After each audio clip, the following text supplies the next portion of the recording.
This is Reset. I'm Sasha-Ann Simons. Many Chicago City Council members are not fans of Mayor Brandon Johnson's plan to close the nearly $1 billion budget gap. What we've heard really from a majority of the council and the public is that Mayor Johnson's increase of $300 million on property tax is something our neighbors can't bear. That's 40th Ward Alderman Andre Vasquez, co-chair of the council's Progressive Caucus. Last week, 29 alders called for a special meeting to hold an early vote on the proposed $300 million property tax hike, in effect forcing the mayor to consider other options. Now, in a few minutes, we're going to talk with a public finance expert about other levers that the city can pull to close the gap. But first, we're joined by Tessa Weinberg, a WBEZ city government and politics reporter who's at City Hall right now. Hey, Tessa. Hey, how's it going? Going well. Thanks for joining. Our Sun-Times colleague, Fran Spielman, reported this morning that mayoral aides are saying that the amount of the proposed property tax increase might be coming down from that $300 million. What do we know at this point, Tessa? Right, yeah. So negotiations have been underway with alderpersons about, what other options there are rather than raising property taxes. Mayor Brandon Johnson had reversed a campaign promise, and for this year to close that nearly $1 billion budget gap, he proposed raising property taxes by $300 million. And already a majority of the city council has made clear they aren't in support of that massive hike. They're prepared to vote it down potentially tomorrow, although there's been some discussion already today. Maybe that meeting gets pushed back, but prepared to vote that down ahead of the voting on the rest of the budget, which is not something that typically happens. But, it's unclear which of these potential tax increases might actually pan out. A number of different proposals are being floated, both by some city council members, some from the mayor's administration. That would be, increasing a bevy of different taxes, like on things like cigarettes, water bottles, liquor, parking, personal property lease tax on cloud computing. So there's a lot that's being floated right now. It does seem like we'll have to wait and see which of these, actually firm up and might be tapped. And still others are pushing for some other options. Alderman Byron Cicho Lopez has repeatedly said he wants to see the city either decrease or forgo a $272 million advance pension payment. Some other alderpersons have pushed the administration to consider tapping unspent federal relief dollars to cover operating costs. So we really have lots of options on the table right now. Yeah, and so gave us sort of an overview there of why alders are concerned about this hike and some of the changes that they're proposing instead. Now, just to give some additional context here, now a quorum of 26 members is needed tomorrow at this special meeting to be able to have the vote. But 34 votes are needed to suspend the rules and actually put the property tax up for an early vote. So, does it sound like enough people will show up, Tessa? Yeah, so there's a kind of a new wrinkle that's maybe potentially upending things today. Council members, as we speak, we're just discussing whether to potentially push back tomorrow's meeting to Friday. Late Alderman Bill Beaver's funeral is scheduled for tomorrow. And so, there's been some back and forth of whether, they should move the meeting altogether in order to give council members, the day to be able to go attend to that. But, regardless, we'll see if that gets moved.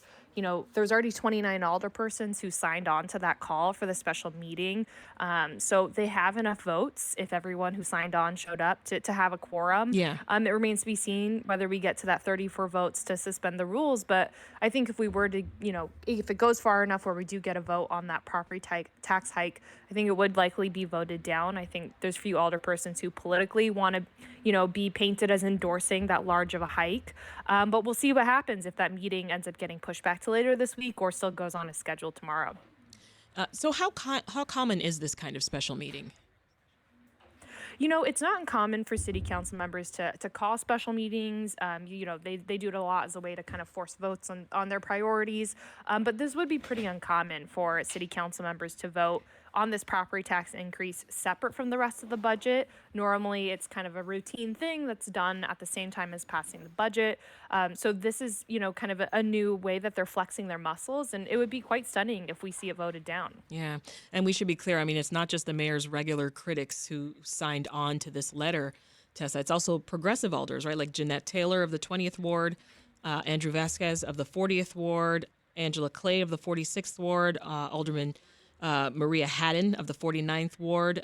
What does that signal to you? Yeah, I think it shows how unpopular and how widespread the opposition is to this property tax increase. I think alderpersons are really trying to draw a line in the sand and also force the administration to have to come to the table and reconsider. Um, you know, it's interesting, even though there's always opposition and, grumbles raised during budget seasons each year. Usually, at the end of budget season, after we've had weeks of hearings, alderpersons largely fall in line. But this budget season really hasn't felt like that so far. It's been much more contentious. We're really seeing real opposition that the mayor's really being forced to address in Yeah. order to get to the 26 votes he needs to pass the budget. That's Tessa Weinberg, WBEZ city government and politics reporter. Thank you for checking in. Thanks for having me. Now let's turn to Amanda Kass, who's assistant professor in the School of Public Service at DePaul University. Welcome, Professor. Hi, thank you so much for having me. Sorry about that. I had my mute button on. Oh, no worries. Common mistake, but we've got you now. I want to start with a very direct question. Do you think a property tax hike is a good idea?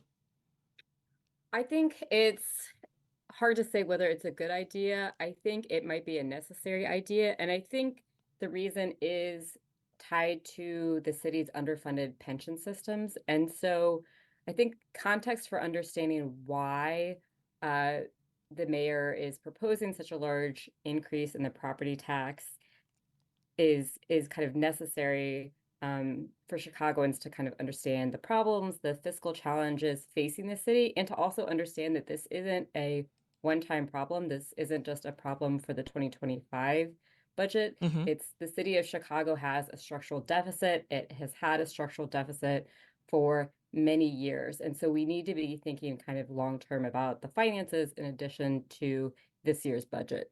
So you just heard us talk about how some alders are calling on Johnson to either reduce or forego the pension payment this year. Is that a viable option?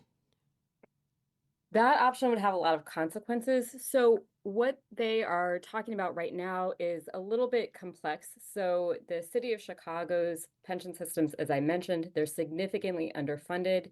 They're about 25% funded, meaning that for every $1 of a benefit, we only have 25 cents in the bank right now to pay for that benefit. And so there's a long-term plan to shore up the pension system's finances. But then under Mayor Lightfoot implemented this advanced pension plan, which said we're going to try and shore up the finances of the pension systems faster. So we're going to put in even more money than is required by state law. And so the idea that has been floated is to not make that advanced pension payment. Not doing so, though, has consequences. One, being the finances of the pension systems, a second one being the city's credit rating. The rating agencies looked favorably on the advanced pension plan, so they would likely view it negative if the city deviated from that. And then the third issue is that foregoing the advance payment in 2025 frees up money in the 2025 budget, but it will leave a hole in the subsequent budgets. It's using one-time revenue for an ongoing cost. Another idea alders have floated is using federal relief money. Could that fill the hole? Again, that's another idea where it could fill the hole for this year's budget Yeah. without addressing the long-term issue. Very temporary as a measure. Exactly. Yeah. And I think that's been a pattern in Chicago, is that there's these temporary or kind of one-time solutions to address budget gaps without tackling the structural deficit. So what other options besides budget cuts do you think the city could consider? I think that there aren't, unfortunately, there's no good choice.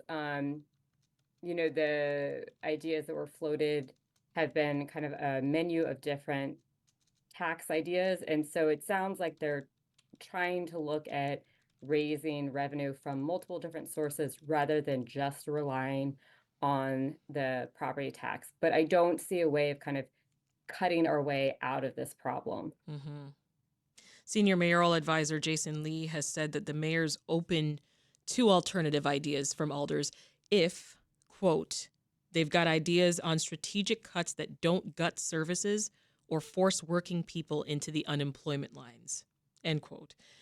The mayor's budget address relied on the property tax hike to fund social programming to improve the lives of Chicagoans. Is cutting social programming inevitable, Professor? I think cutting social programming is inevitable if we're taking raising revenue off the table. And I think, again, this is why they're looking at raising the property taxes. The property tax is one of the biggest revenue sources for the city. And so if we take that completely off the table, we're looking at trying to raise revenue from other smaller sources and or having to face cuts. Repurposing the ARPA money, the federal aid money, for example, would result in potential programming cuts. So not going forward with the guaranteed basic income pilot or cutting spending for community violence intervention programs, which are all potentially really important investments. That's Amanda Kass, assistant professor in the School of Public Service at DePaul University. Thank you so much. Thank you for having me.